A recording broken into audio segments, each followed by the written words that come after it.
Hi, I just watched Dear White People, and first off, before I review the video that I just watched, I wanted to say that it's really disgusting to see how many people are so hateful and racist on YouTube.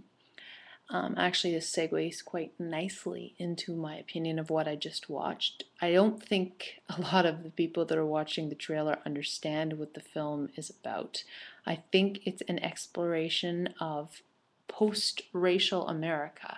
So what that means, because not everyone knows what post-racial America means, is that now that we've achieved equality amongst all races and theoretically none of us are judging each other or suppressing each other based on our ethnic backgrounds, what does that mean about the differences that we used to experience and how they used to define us versus now if we're no longer focused on race? Well, how does one define oneself and how does one interact with people that may have previously defined them by their race?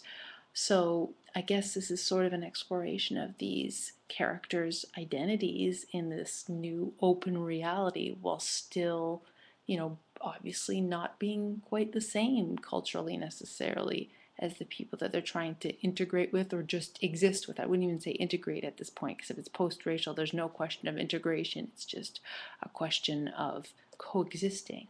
So I think it's more of an exploration of what does it mean to be a black person? Does it matter if one is black? Does it affect one's interaction with white people or Caucasian people?